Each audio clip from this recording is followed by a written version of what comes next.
Today, we're unpacking one of the most immortal, genuinely heart-wrenching creations in all of literary history. We're going to map out the tragic arc of a character whose very name has basically become shorthand for heartbreak and utter self-destruction. And you know what? I want to start us right in the thick of it. Just listen to this incredibly shocking excerpt from a letter written by the character Monoroma. She writes, "He is squandering his wealth on alcohol and prostitutes. He has no golden complexion left, no beauty, no grace, as if he is someone else entirely." I mean, wow. This is absolute rock bottom. We are looking at a man who has completely, literally unraveled. But how did he get here? What actually pushes a person to this level of just tragic, self-inflicted ruin? Well, to understand exactly how our protagonist reached this state, we've got to go back to the source. The original Bengali text of this timeless classic, Devdas, is going to ground our entire explainer today. We're going to retrace his steps from those early, seemingly innocent days right down to his tragic end. But real quick, before we trace that journey, we absolutely must acknowledge the literary genius behind the text itself, Sri Sarat Chandra Chattopadhyay. His grasp on human psychology, the fragility of the ego, class dynamics, and the pure agony of unrequited love, that's what makes this story hit so hard even today. So let's see where this incredibly complex character began. Part 1. Childhood Mischief and Rebellion. So picture this. We're starting miles away from the gritty darkness of the city. We're in a bright, rural village school run by Govinda Pandit. The strict teacher is taking his midday nap, so this boy named Bulo, or Bolanath, is playing substitute teacher. Young Devdas is sitting over on the corner on this torn mat, holding his slate, but as you can probably guess, his mind is a million miles away. He's restless. He utterly despises being trapped inside a classroom on a gorgeous sunny day when he could be out flying kites. You can literally see this fiery, untamed spirit bubbling up right from the start. And that restlessness, it doesn't just simmer, it explodes into total chaos.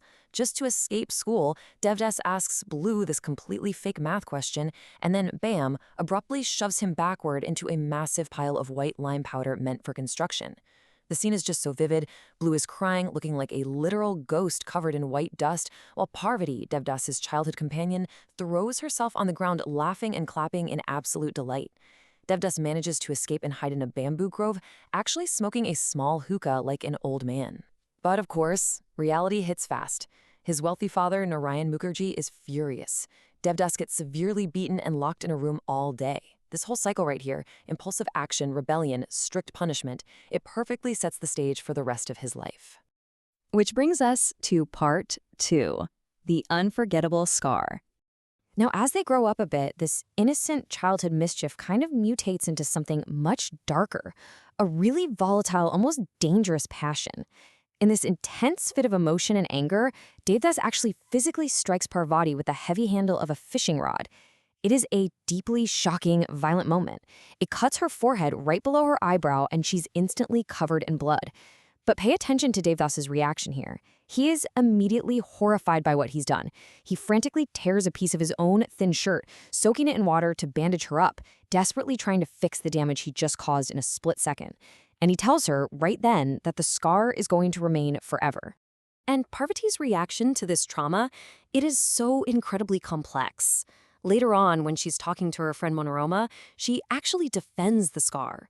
She proudly views this permanent mark as a symbol of her devotion. She says, "If he is not my husband, if I haven't gone beyond all shame, I wouldn't be dying like this. I have no shame before him." She completely accepts the pain because, in her mind, it forever binds them together. It's a dark, admittedly twisted, but just undeniably powerful bond. Part 3, Parvati's boundless duty. From here, the divergence in their paths is just staggering. They're separated, and Parvati gets married off to a much older, wealthy man. But instead of breaking, she channels her heartbreak into intense societal duty. She transforms into this incredibly disciplined matriarch. The text shows her giving away vast amounts of food and money to the poor, to orphans, almost acting like a selfless ascetic, while meticulously managing her new family's wealth. And Devdas? He goes in the exact opposite direction.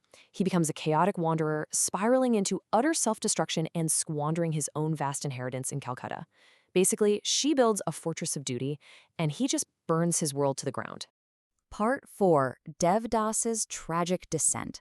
Let's really look at the grim reality of this downfall. We learn all this through a devastating letter that Parvati reads, and the timeline it lays out is wild. Devdas's father passed away just 2.5 years ago.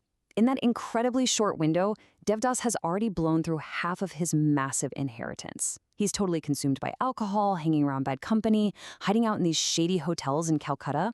But the absolute worst part is the physical toll. He has contracted a severe illness. The letter literally states he is one step away from death. The sheer pace of this self-inflicted ruin is just staggering.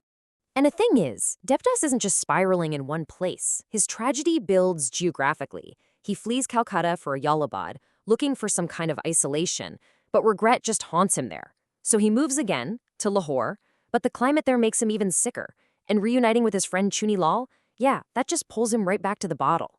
This geographic timeline is so important because it perfectly mirrors his psychological state.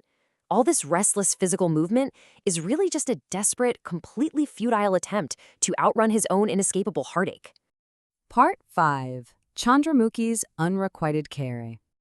Right in the middle of all this darkness, we're introduced to the third pillar of this tragedy, Chandramukhi. She's a courtesan who offers Devdas something he desperately needs, pure, completely unreciprocated love. But listen to how he treats her. A cynical, drunken Devdas, who has basically run out of money at this point, looks at her and demands, "What do you want? Tell me openly."